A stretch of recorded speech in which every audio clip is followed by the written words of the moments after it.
Well, Aeneid 4 has certain structural features of a Greek tragedy. It begins with a dialogue which looks like the opening of a Greek tragedy, Sophocles' Antigone, and it ends with a scene which recalls the end of Euripides' Hippolytus. So it begins and ends like two famous Greek tragedies, not any old Greek tragedies, two really famous ones.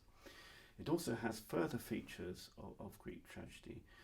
For example, the poet comments on the action rather more in Book 4 than he does in any other part of the poem.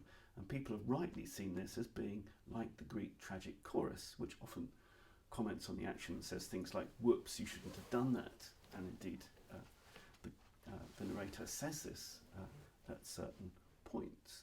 So the prominence of the narrator, for once in the poem, the way in which the narrator talks, I think about 50% of the narrator's interventions are actually in this book, is very striking, and that must be something to do with Greek tragedy.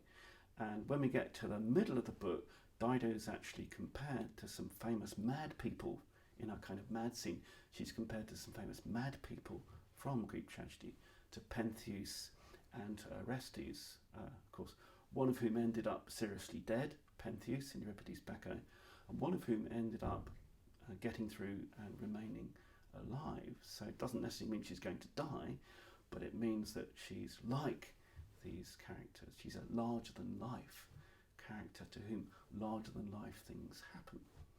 So the whole book is really shot through with this kind of tragic flavour. And when Aeneas and Dido face each other, when Dido finds out he's leaving, and they have a sort of big rhetorical confrontation, that of course recalls the famous rhetorical confrontation of Jason and Medea from Euripides' Medea.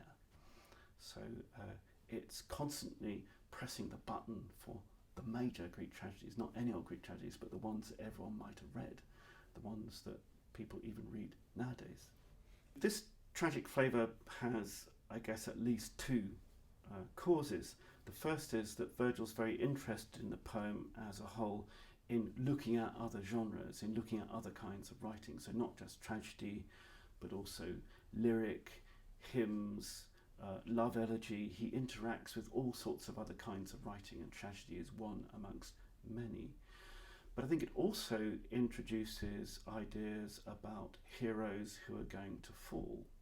Because in a tragic play, a Greek tragic play, normally the hero ends up dead. Sometimes not, but normally the hero ends up dead, or certainly very disadvantaged. So he's chosen a pattern. So we begin with Antigone. What happens to Antigone? She hangs herself. What's going to happen to Dido? She kills herself with a sword.